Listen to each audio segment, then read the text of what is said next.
ایران کے وزیر خارجہ عباس اراغچی کی قیادت میں ایرانی وفد اسلام آباد پہنچ گیا۔ ترجمان دفتر خارجہ کے مطابق نائب وزیر اعظم و وزیر خارجہ اسحاق ڈار اور army chief field marshal Asim Munir نے ایرانی وزیر خارجہ عباس اراغچی کا استقبال کیا۔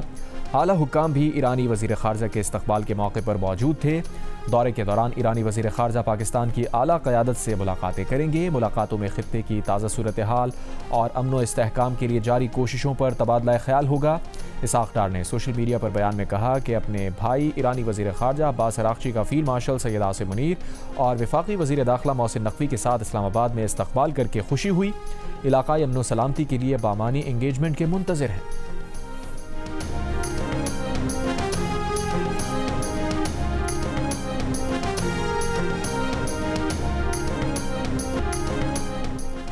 امریکی صدر ڈونلڈ ٹرمپ کا بھی اسٹیو وٹکاف اور جیرڈ کشنر پر مبنی 2 رکنی امریکی وفد اسلام آباد بھیجنے کا فیصلہ وائٹ ہاؤس نے تصدیق کر دی۔ امریکی نمائندے اسٹیو وٹکاف اور جیرڈ کشنر ایران سے مذاکرات کے لیے ہفتے کی صبح پاکستان روانہ ہوں گے۔ وائٹ ہاؤس ترجمان کے مطابق نائب صدر جے ڈی وینس امریکہ میں موجود رہ کر صورتحال پر نظر رکھیں گے۔ ضرورت پڑنے پر سب کو پاکستان روانگی کے لیے اسٹینڈ بائی رکھا جائے گا۔ ترجمان کے مطابق ان مذاکرات کے لیے ایران نے خود رابطہ کیا اور بالمشافہ ملاقات کی درخواست کی۔ حالیہ دنوں میں ایران کی طرف سے پیش رفت دیکھی گئی ہے۔ پاکستان مذاکرات کے عمل میں حیرت انگیز ثالث رہا ہے۔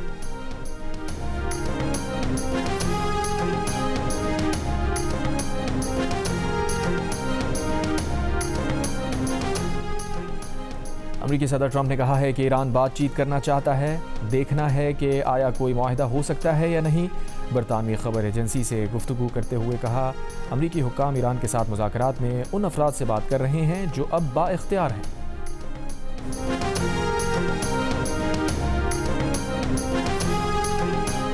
آج سے ڈیزل اور پیٹرول کی قیمتوں میں اضافہ، جبکہ مٹی کا تیل سستا کر دیا گیا۔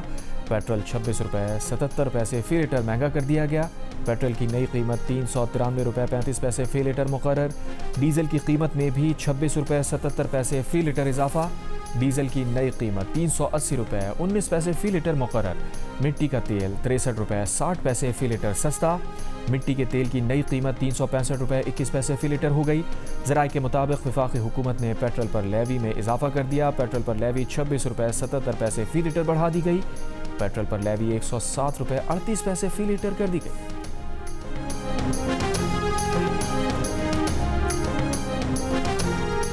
وزیر پیٹرولیم علی پرویز ملک کا کہنا ہے کہ علاقائی کشیدگی کی وجہ سے عالمی منڈی میں تیل کی قیمتوں میں ایک مرتبہ پھر سے اضافہ ہو رہا ہے۔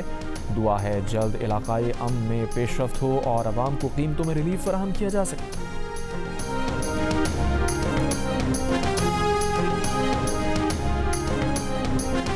ترجمان کراچی واٹر کارپوریشن نے کہا ہے کہ آج دوپہر سے دھابجی پمپنگ اسٹیشن پر نئی لائن کو واٹر نیٹ ورک سے منسلک کرنے کا عمل شروع کیا جائے گا۔ اس دوران دھابجی پمپنگ اسٹیشن کے 9 میں سے 7 پمپ 48 گھنٹوں کے لیے بند رہیں گے۔ 27 اپریل کو 7 پمپ سے پانی بحال کر دیا جائے گا، جبکہ 2 پمپس مزید 5 روز کے لیے بند رہیں گے۔ اس دوران نارتھ کراچی سجانی اسکیم 33 گلستان جوہر میں پانی فراہمی عارضی طور پر معطل رہے گی۔ گلشن اقبال صدر لانڈھی کورنگی چنیسر ٹاؤن کے کچھ علاقوں میں پانی کی فراہمی معطل رہے گی۔ نیپا صفورہ اور سخی حسن ہائیڈرنٹس بھی بند رہیں گے۔ شہر کو یومیہ تقریباً 250 ملین گیلن پانی کی کمی کا سامنا ہوگا۔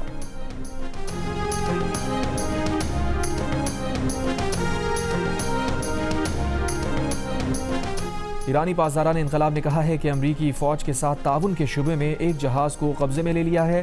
بحری جہاز نے خلاف ورزیاں کیں اور وارننگز کو نظر انداز کیا۔ امیر قطر کی صدر ٹرمپ سے امریکہ اور ایران سے جنگ بندی مذاکرات پر گفتگو۔ قطری شاہی دیوان کے مطابق امیر قطر نے کہا کہ قطر پاکستان کی ثالثی کوششوں کی حمایت کے لیے رابطہ کاری جاری رکھے گا۔ ادویات پہنچانے والی گاڑیوں کو اسلام آباد میں داخلے کی اجازت دے دی۔ ضلعی انتظامیہ کے مطابق ادویات کی ترسیل کرنے والی گاڑیاں اسلام آباد میں داخل ہونا شروع ہو گئی ہیں۔ لاک ڈاؤن کے بعد اسلام آباد میں ہیوی ٹریفک کا داخلہ ممنوع ہے۔ اس سے پہلے جیو نیوز کی خبر پر وفاقی وزیر داخلہ محسن نقوی نے نوٹس لے کر دوا ساز کمپنیز کی گاڑیوں کو اسلام آباد داخلے کی اجازت دینے کی ہدایت کی تھی۔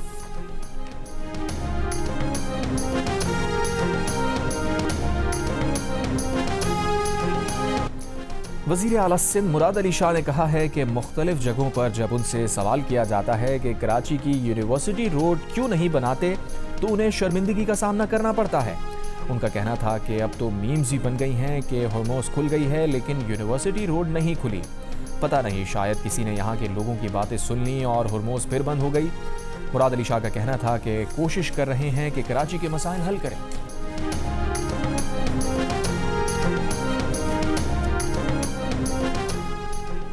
اسرائیلی وزیر اعظم نیتن یاہو کو پروسٹیٹ کینسر ہونے کا انکشاف. خود نیتن یاہو نے بتایا کہ ڈاکٹرز نے ان کے طبی معائنے میں پتہ لگایا کہ ان کے پروسٹیٹ میں 1 سینٹی میٹر سے چھوٹا کینسر ٹیومر ہے. اس ٹیومر کا علاج کر لیا گیا. انہوں نے 2 ماہ سے یہ بات چھپائی تاکہ جنگ کے دوران ایران اسے پروپیگنڈے کے طور پر استعمال نہ کر سکے.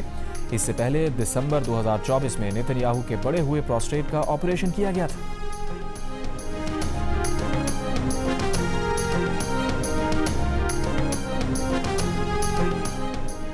یوکرین کے صدر کی جدہ میں سعودی ولی عہد شہزادہ محمد بن سلمان سے ملاقات. یوکرین کے صدر نے کہا ملاقات نتیجہ خیز رہی.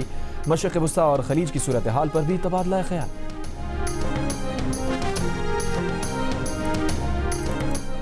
بھارتی وزیر دفاع کا اپنا دفاع کمزور پڑ گیا. آبدوز میں داخل ہوتے ہوئے ان کی ٹانگیں لڑکھڑا گئیں, پھسل کر گرے اور گر کر سب مرین میں پھنس گئے. کافی تک و دو کے بعد انہیں نکالا گیا. نکلنے کے بعد دوبارہ آبدوز میں داخل ہونے پر راضی نہ ہوئے. کہا اندر جگہ بہت تنگ اور خوفناک ہے. ایران کے تیل نیٹ ورک پر نئی امریکی پابندیاں عائد. ایران کی آمدنی کم کرنے کے لیے دباؤ میں اضافہ. چین کی بڑی ریفائنری سمیت 40 اہداف پر نئی امریکی پابندیاں نافذ. امریکی محکمہ خزانہ کے مطابق بحری جہاز اور مالکان بھی امریکی پابندیوں کی زد میں آ گئے. امریکی وزیر خزانہ اسکاٹ بیسنٹ کا دعویٰ ہے کہ ایران کے $344 ملین کی کرپٹو کرنسی اکاؤنٹس منجمد کر دی.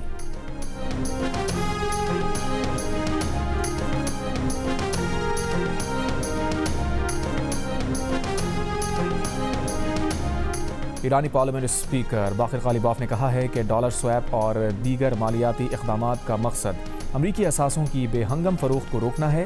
امریکی اخبار کی رپورٹ پر باقر غالیباف نے کہا کہ امریکہ میں ادارہ جاتی سرمایہ کاروں پر فروخت کی حد مقرر کر دی گئی ہے. مزید کشیدگی بڑھنے پر مالیاتی راستے مزید محدود ہو سکتے ہیں.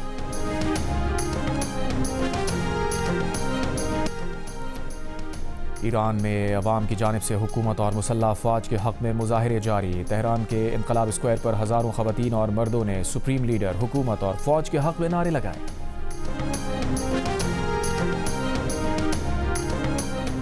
رضا پہلوی نے ایران پر امریکہ اسرائیل کی بمباری سے شہریوں کی اموات ضمنی نقصان قرار دے دی. دعویٰ کیا کہ زیادہ تر اموات ایرانی حکومتی عناصر کی ہوئیں. ایران پر حملوں میں 3400 افراد شہید اور ہزاروں زخمی ہوئے. صرف میناب اسکول پر بمباری سے 168 کمسن بچے شہید ہوئے تھے.